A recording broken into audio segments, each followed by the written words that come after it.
I've been working in B2B marketing for the past 10 years now. In this video, I'll share the real truth about what it actually feels like to work as a digital marketer. I'll show you what my typical day looks like, the key challenges that I face, what I love most about my job, and at the end, I'll give you a transparent overview of my salary progression throughout the first 5 years of my career. Subscribe to my channel and to my weekly newsletter where I share all things marketing with a pinch of my personality. For some context, I already have a video on my channel on how I became a digital marketer at the age of 21, mostly self-taught. Feel free to check it out. In this video, I want to share everything that's happened in the past roughly 10 years. In a nutshell, I used to live in Finland for many years. That's how I started my marketing career. I used to work in a bunch of B2B SaaS companies, legal tech, martech. I have a short marketing agency experience as well. And December 2023, I moved to here, Barcelona, Spain, and I joined a climate tech startup. I joined as the first digital marketer on the team, created an entire digital marketing strategy from scratch. In less than a year, I was promoted to head up our demand gen function as of now.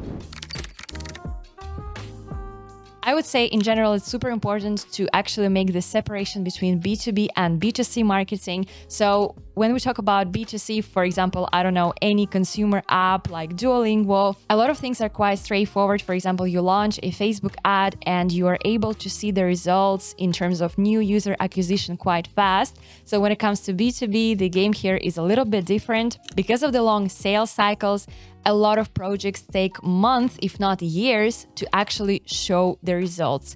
And also, I would say the key difference between B2B and B2C are the actual channels you'll be dealing with. So in B2B, for us, it's mainly LinkedIn ads, Google ads, I would say as well. When it comes to performance marketing, then everything having to do with content, it's mainly about blog articles and making sure your website ranks quite high organically.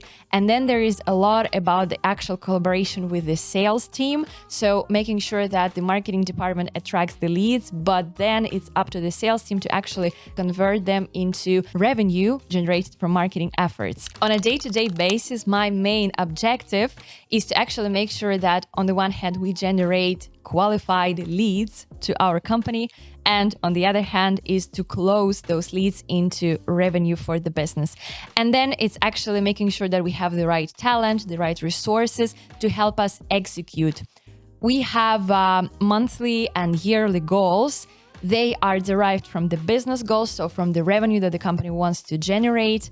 And based on that, at the end of last year, we set specific goals for the marketing function to make sure that some of the generated revenue also comes from the marketing team. And then I broke down those targets into monthly and even weekly targets. And then it's all about choosing the right strategies to help us achieve those goals. It could be a bunch of different activities, for example, webinar funnels, organic traffic, so growing organic traffic and making sure we have a lot of relevant visitors who land on our website and then later convert into, for example, booking a demo or becoming a free trial user for our product and later on converting them into revenue. Or, for example, launching yet another LinkedIn ad to make sure that our brand is the first one that gets popped up in the eyes of the right audience. So what about a typical day of my life? I'm pretty sure that if you're a marketer as well and if you're watching this video, you can agree with this statement.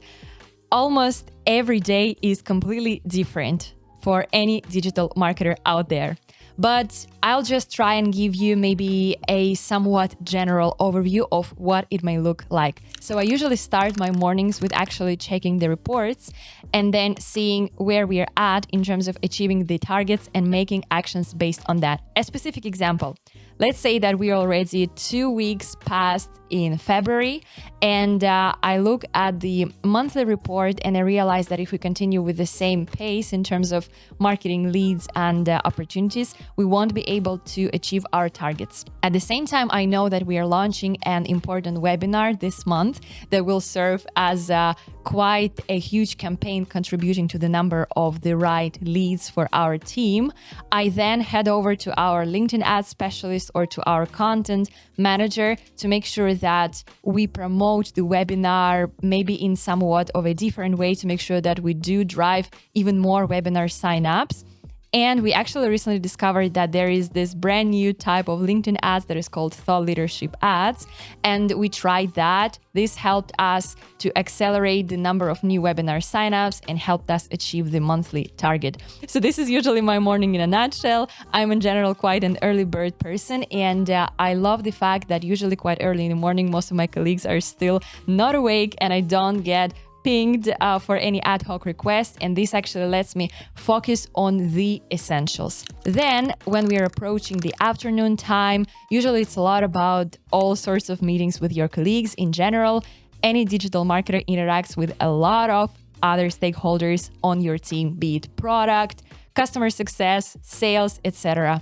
I gotta say, it can be quite energy draining, but it's all about the people you work with. And I think I'm fortunate enough to actually love the people I work with. You know, I've been in the company for more than a year and I can still say the same. So I think it actually means a lot in today's world.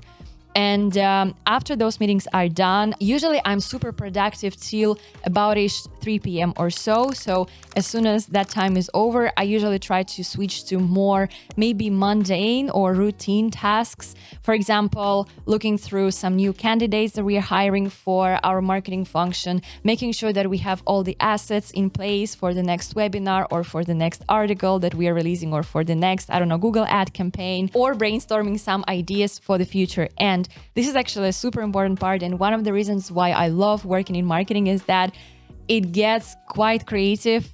As much as we all want to be data-driven these days, I always make sure to carve out some part of the day to, for example, take a look at what competitors do, what kind of LinkedIn ads they run, and then I try to shamelessly steal some of the ideas.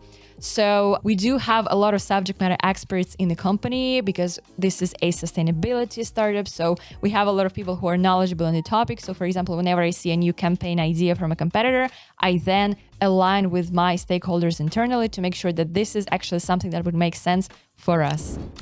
So what do I actually love and maybe hate about my job? I really enjoy the fact that as a marketer, I'm able to drive revenue to businesses. And not a lot of functions within any organization can be proud of the same. For example, designers or accountants. I get it. Literally anyone in any organization contributes to the growth, to the revenue, but marketing and sales are one of the most crucial functions who can actually deliver this. At the same time, I would say this is the aspect that I dislike the most at times. So especially in B2B marketing, like I said earlier, it's quite difficult to actually prove your impact, especially in the short run. Sales cycles can be a year long. They can be even longer than that. And for example, some of the ad that you launched back in May can only convert into revenue by the end of December. And of course, if you're trying to pitch for some more marketing budget or to communicate all of the campaigns and the results of your work to other stakeholders who have little marketing knowledge, it can be quite challenging. At the same time, as a rule, marketing attribution, marketing reports, marketing analytics, everything gets broken here and there almost every day. So you always have to keep your finger on the pulse and actually making sure that all the conversion is set in place and make sure that your campaigns get measurable. The part you're probably waiting for the most is my salary progression during the first 5 years of my career. I literally collected almost every single payslip that I got and I summed it up into a graph like this. So let's go. Turns out in the year 2016, I got some kind of gig. It was probably a university project. Honestly, I don't even remember anymore. And I got paid 1,690 euros for that. And at the end of that year, I actually started my first real marketing internship, and I did that for free for 6 months. And they only offered me a paid opportunity in March 2017. So I started working for them full time, and throughout that year in total, I made 15,270 euros. I then continued working with that same company, so that was a full year already, and throughout that year, I earned 31,614 euros. Apparently, the following year, I got some kind of a promotion and I made almost 35K in total. Year 2020, oof, what a wild one. So looks like I still got some more promotion here. Wasn't a huge one, but I made 36K in total in that year. In 2021, I actually moved from a small town in Finland where I used to live before to Helsinki, and I joined another company, I think in the middle of the year. So in total, working for 2 different companies, I made almost 50K that year. Year 2022 was a bit crazy. I faced 2 layoffs, so I worked for 3 different companies, and in total, I made almost 55,000.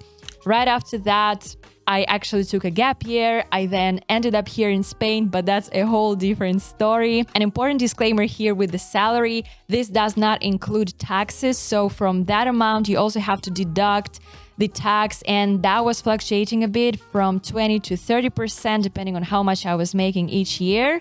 So for some people, this doesn't seem like a lot of money. For others, that's probably dream salary. The idea for me was just to show what my salary progression looked like when I was just starting out, when I was a newbie in the digital marketing world. Subscribe to my channel and to my newsletter as well. And continue watching this next video where I'm sharing a bit more in detail how I actually started in the world of marketing and how I landed my first role.